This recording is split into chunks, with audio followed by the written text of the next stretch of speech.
Olá pessoal, tudo bem com vocês? Vamos para mais uma aula? Antes de começar essa nova aula, deixa eu explicar um errinho que eu cometi no vídeo passado. No meu caderno do professor, eu tenho uma sequência, né? Tema 1, 2, 3, 4, 5, 6, 7, até o tema 8. De vocês, hora que mudou o bimestre, zerou. Então, eu coloquei tema 5 para vocês, na verdade, da aula passada. Era tema 1, ok? Da indústria, tá ok? Outra coisa, no final dos slides, né? Sempre faço o vídeo. Embaixo eu posto os slides com maiores detalhes, porque não dá para ficar falando tudo, para não ficar muito extenso. Nos slides e no vídeo eu peço para vocês realizarem como dever a resolução do caderno do aluno. Resolução do caderno do aluno vocês não precisam me enviar, ok? Eu só peço para ver se vocês entenderam.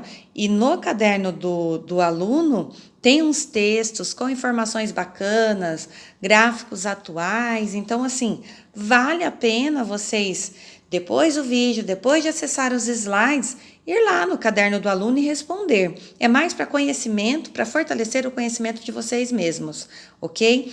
Para me enviar, são aquelas 2 pesquisas que eu já postei na segunda semana de junho, se eu não me engano, ok? Então, vamos para o tema 2. Nós vamos falar os circuitos da produção, o espaço agropecuário. Na aula passada, tema 1, então, corrigindo, os circuitos de produção, o espaço industrial, né? Então, agora a gente vai falar da agricultura do Brasil.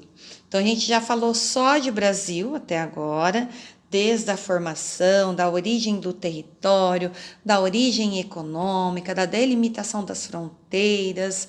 A gente já foi falando como que o Brasil se tornou a economia que é, quem são seus parceiros internacionais, como que funciona o superávit, o déficit da balança comercial, importação, exportações.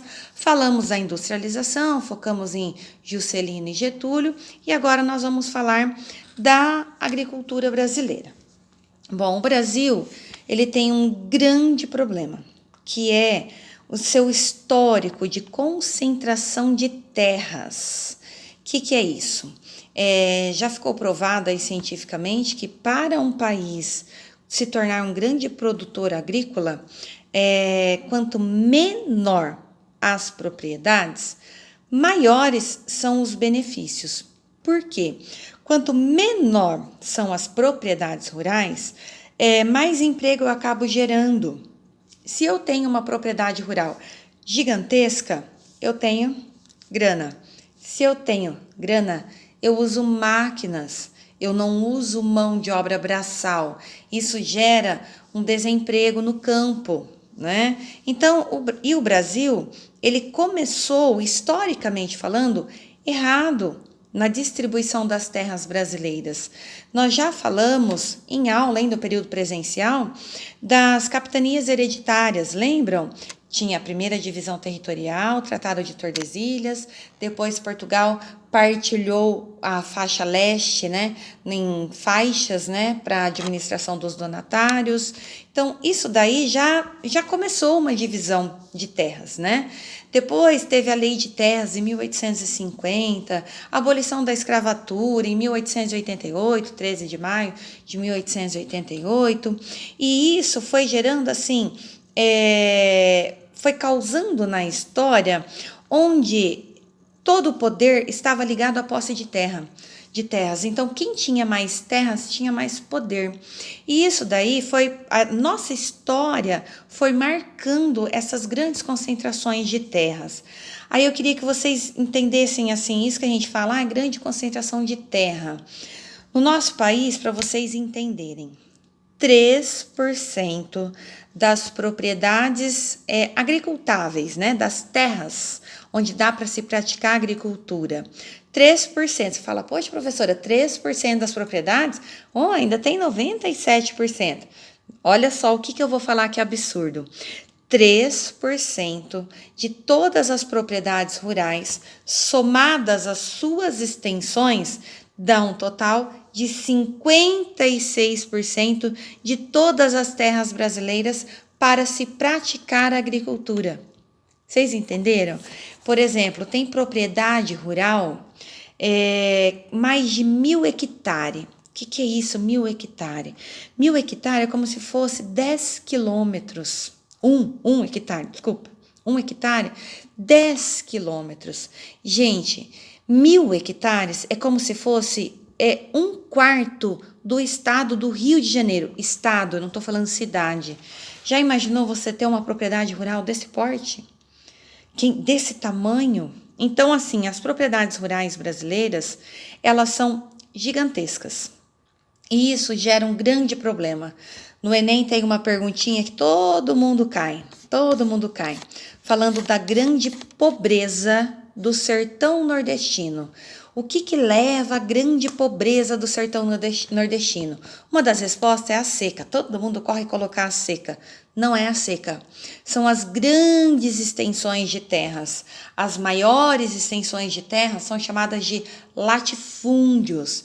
Latifúndio, fazenda, sítio, chácaras, né? Vamos pensar dessa forma. Isso é chamado de estrutura fundiária.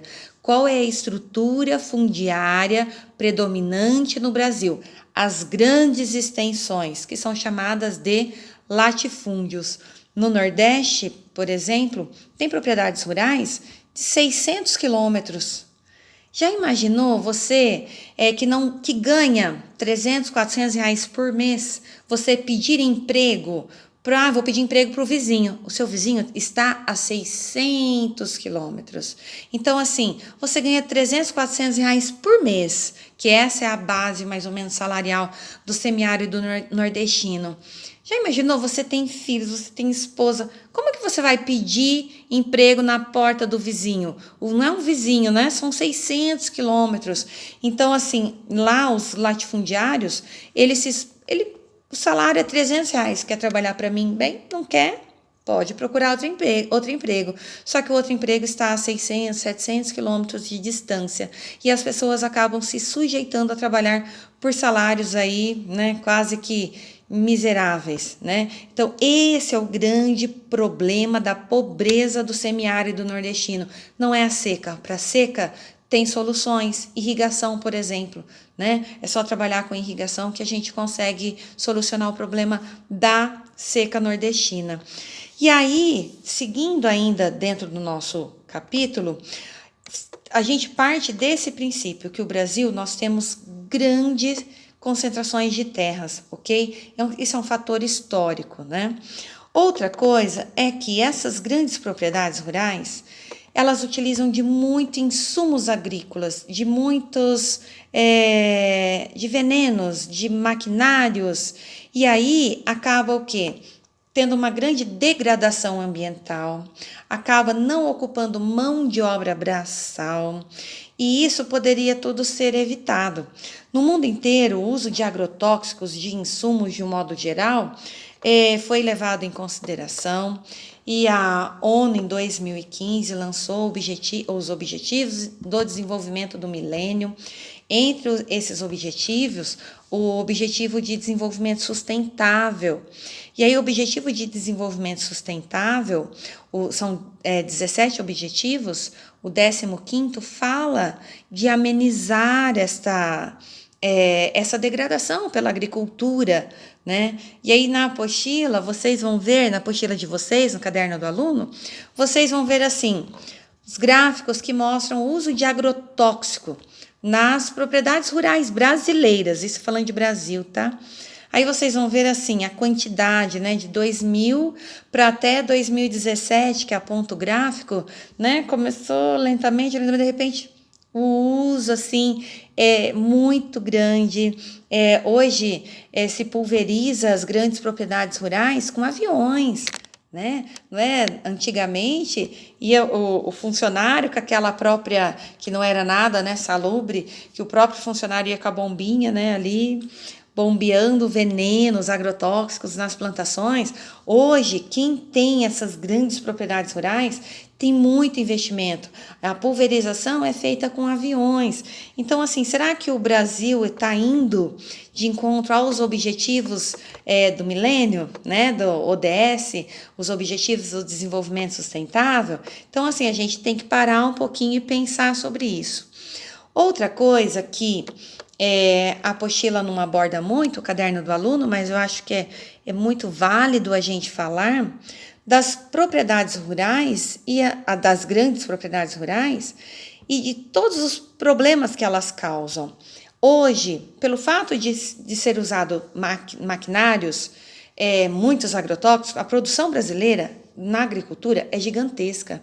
A gente bate recordes de produção. Recordes de produção. Você fala, poxa, professora, então estamos batendo recordes, tá legal. Só que aí você tem que ver o lado social da coisa, né? Batendo recordes, usando máquinas, não gerando emprego, gerando produtos nem sempre tão saudáveis assim, né? Tão sustentáveis, deteriorando o meio ambiente. Então, até que ponto que vale a pena bater esses recordes, né? E a gente só bate recorde por esse motivo, ok? Porque usa-se muito agrotóxico e usa-se muito maquinário nesses grandes latifúndios, né? Porque as pequenas propriedades são de pessoas mais simples, automaticamente é uma chamada de agricultura familiar. Nos slides eu coloco essas definições, tá? O que é uma agricultura familiar? Todo mundo trabalha ali. Então, às vezes, tem só um trator e gera emprego para a família inteira. E é de uma forma, ou seja, gera vários empregos, sustenta, e vai para exportação, tudo isso? Não, mas acaba gerando uma sustentabilidade regional. Por exemplo, hortaliça, alface, você exporta? Estraga muito fácil, né? Então, assim, todas as alfaces que a gente tem hoje na nossa mesa, todas as verduras de um modo geral, normalmente é de uma agricultura familiar. Gera emprego, é de uma forma muito mais sustentável, gera vários benefícios, né? E aí, para e pensa, uma propriedade, um latifúndio, vamos gravar esse nome, um latifúndio de 600 quilômetros de extensão. Esse latifúndio, ele consegue ser produtivo do começo, meio e fim? É muito, 600 quilômetros é de Jundiaí até o Mato Grosso do Sul, até o Rio Paraná, mais ou menos. Já imaginaram uma propriedade desse tamanho ser produtiva, né? Do começo, meio e fim? Isso é humanamente impossível. E aí gerou um grande problema social, né? Que são as terras improdutivas, que na Constituição Federal Brasileira diz que toda terra brasileira tem que cumprir a sua função de produzir alimentos. E tem terras improdutivas. E aí foi onde que gerou o surgimento do MST, Movimento dos Sem Terras, dos Trabalhadores Sem Terra, onde eles reivindicam a reforma agrária. O que é a reforma agrária? É o governo pegar terras improdutivas e redistribuir para os trabalhadores sem terra. E aí, eu tenho uma propriedade de 600 quilômetros, o governo paga essa parte que está improdutiva, compra de mim e redistribui gratuitamente para os moradores, os trabalhadores sem terra, ok? Então, isso acontece muito. Bandeirinha vermelha, não sei se vocês já viram reportagens sobre o MST, os trabalhadores sem terra. As grandes propriedades rurais acabam gerando vários problemas sociais, problemas de degradação ambiental, problema de falta de geração de mão de obra. Então, assim, ter grandes propriedades rurais nem sempre é o melhor caminho, ok? Quanto menor as propriedades rurais, mais saudável fica esta relação. De uma forma geral, é isso que fala-se do nosso capítulo 2, então, né, tema 2, corrigindo aí, falando então das grandes propriedades, das consequências do desenvolvimento do milênio pela ONU e também da seriedade do nosso país da ocupação da Amazônia. O último mapa que tem no capítulo de vocês mostra o avanço do desmatamento da Amazônia, né? Desmatamento ali, tanto, né, por cultivo de pasto para criação do gado, para madeira mesmo, né, para a indústria moveleira, para plantio da soja, muito para o plantio da soja, e cada vez a Amazônia vem sendo desmatada mais.